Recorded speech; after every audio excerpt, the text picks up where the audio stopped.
ici Antéphile. Je vous retrouve comme la plupart du temps en pleine nuit et cette fois-ci pour une petite chronique musicale pour parler du nouvel album de Death Awaits. Alors groupe français de Lyon, alors je sais pas si on voit bien là, voilà, avec le CD promo.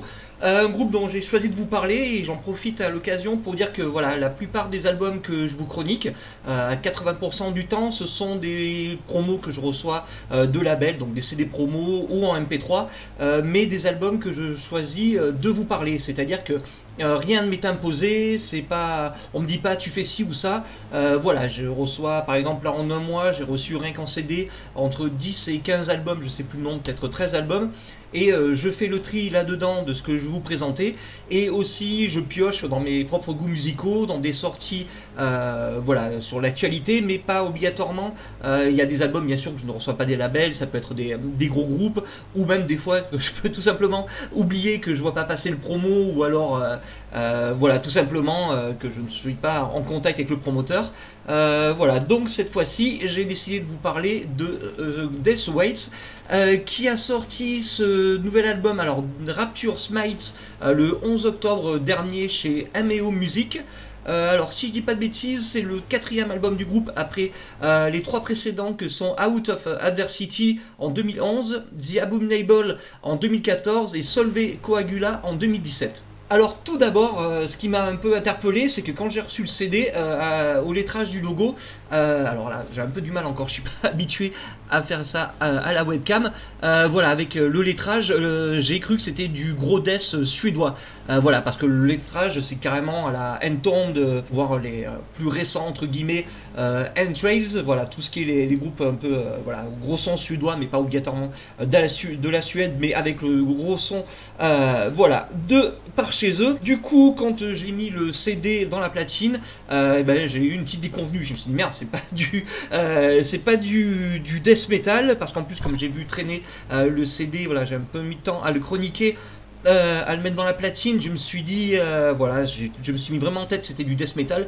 et non pas du tout, donc c'était du death thrash, voilà, la première chose qui m'est venue à l'esprit, du gros death thrash, avec une voix metalcore, deathcore, avec du bon gros growl, des cris de porcin, avec des grosses influences Slayer, et je me suis dit, bon, ben on verra, peut-être que j'y reviendrai dessus, mais quelque chose m'a dit, non, refais vite une écoute, s'il y a quelque chose peut-être à piocher un peu plus dedans, et c'est ce que j'ai fait. Et la deuxième écoute, en fait, je l'ai bien faite au casque, et une troisième écoute par la suite, le son bien à fond. Alors dans les notes que j'ai pris, j'ai noté des riffs absolument énormes, ça je m'y attendais pas du tout, je pensais vraiment des riffs metalcore, deathcore assez convenus, mais je trouve que le riffing est assez recherché, il y a des plans de guitare qui sortent du lot, franchement j'ai trouvé assez dark en fait, je crois que c'est le terme, j'ai trouvé que ça, il y avait une approche un peu plus, je vais y revenir après justement sur ce point de détail là. Mais voilà, donc du coup il y avait aussi voilà, de toute façon en fait j'y reviens de suite, des mélodies et des ambiances démoniaques. Alors je sais plus c'est sur quel titre d'ailleurs, alors je crois que je l'avais noté, c'est sur Shrine of Mediocrity. Carrément la fin du morceau c'était du King Diamond. C'est revenu en réécoutant l'album encore quelques fois après, je me suis dit merde, il y a des plans de King Diamond, il y a une influence, pardon, pas des plans, mais il y a une influence King Diamond, il y a quelque chose de dark dedans, et ça m'a vraiment plu. Je crois qu'aussi il y a une influence, alors que j'ai noté, je veux pas dire de bêtises, des mélodies orientales à la Nile, le groupe américain. J'ai trouvé qu'il y avait des mélodies qui étaient fortement influencées, et franchement j'ai trouvé que ça collait super bien au groupe, donc avec les ambiances dark, tout ça. Les solis aussi sont vraiment très bons, j'ai pris une bonne petite claque de ce côté là. Alors de cet album je crois que l'influence principale c'est quand même Slayer, les riffs font énormément penser à Slayer, d'ailleurs même tous les groupes de metalcore on peut dire qu'ils se targuent de piocher leurs riffs chez Slayer, mais là voilà, si même voilà, on ressent du Slayer, je pense qu'ils ont bien leur patte à eux. J'ai pas écouté les albums suivants, mais les albums précédents pardon, mais je pense qu'ils sont en train de développer un truc qu'ils peuvent encore développer à l'avenir, des riffs influencés Slayer mais à leur manière, avec une ambiance dark, bien démoniaque, sous influence King Diamond. Je trouve qu'il y a de quoi travailler tout ça. L'autre influence que j'ai trouvé c'est The Haunted, pour la façon d'agencer les vocaux avec les riffs, ça fait très The Haunted. Pour ceux qui connaissent, c'est le groupe de thrash ultra violent, du thrash danois. Aussi des influences très hardcore metal, je crois que c'est sur le titre aussi, alors je veux pas dire de bêtises, c'est sur Circling the Drain. où là les influences hardcore pètent à mort. Ça m'a fait penser à Beyond the Sticks, les Français, j'avais chroniqué il y a quelques temps, peut-être un an, quelque chose comme ça. Ça m'a fait penser à ça. Ma culture hardcore metal, j'avoue, est pas très développée, donc voilà, les influences pour moi à la Kickback ou Archangel, d'ailleurs la patte Archangel, qu'on retrouvait dans Beyond the Sticks, donc tout se rejoint. Donc si vous aimez Beyond the Sticks, n'hésitez pas à jeter une oreille sur Death Smites de de Death Awaits. Et j'en viens justement aux titres qui m'ont le plus marqué de cet album.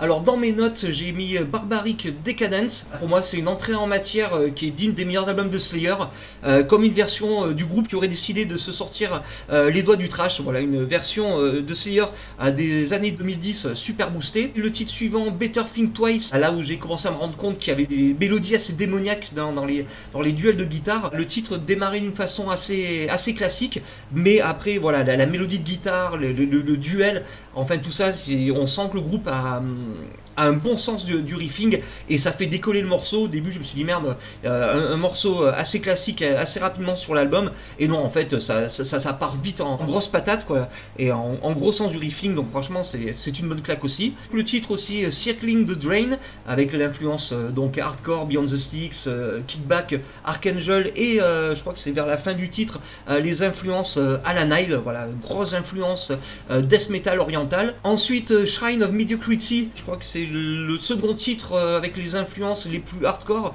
je sais plus le titre précédent qui commençait un peu à démarrer, voilà, les influences hardcore avec les chœurs scandés, mais là voilà, l'influence hardcore pète sur ce morceau, et c'est sur celui-là qu'on retrouve là, comme j'avais dit précédemment, l'influence de King Diamond, donc voilà, le mélange hardcore metal, King Diamond, tout ça, il n'y a rien qui pouvait me faire plus plaisir sur un tel morceau. Ensuite Carmageddon, voilà, c'est le titre je crois le plus lourd de l'album, c'est le dernier titre. Le groupe a décidé de terminer avec une compo un peu plus lourde, voilà, de terminer l'album à revers de comment il avait commencé. Mais bon, Naturel revient au galop à partir, je crois que c'est les 2/3 du titre, voilà, ça repart en speedery ultra brutal. Pour une fin d'album, ce titre Carmageddon est vraiment génial. Mais le gros morceau de l'album, c'est la triplette, je vais pas dire de bêtises, alors je l'ai noté là, Trumpeting Butchery, découpé en 3 actes.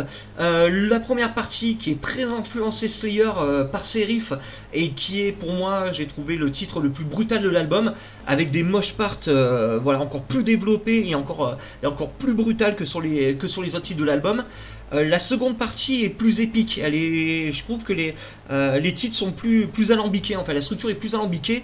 Je vais pas sortir le terme de progressif, mais je pourrais presque le dire, et surtout c'est accompagné de solis vraiment mortels. La partie la plus recherchée de l'album, cette seconde partie de Trumpeting Butchery, et la troisième partie est un peu plus classique dans son approche, mais tout aussi brutale, et avec une palanquée de blast et de riffs super incisifs. Voilà donc pour la chronique de ce 4e album des Lyonnais de Death Awaits, un album qui m'a mis une bonne petite claque et auquel je vais mettre une bonne note de 4 sur 5 bien méritée. Je vais suivre ce que va faire le groupe par la suite, et comme j'aime bien donner des conseils au groupe, voilà, j'aime pas seulement faire des chroniques, mais j'aime bien donner au-delà de mon avis, dire un peu sur ce que j'aimerais voir un groupe évoluer.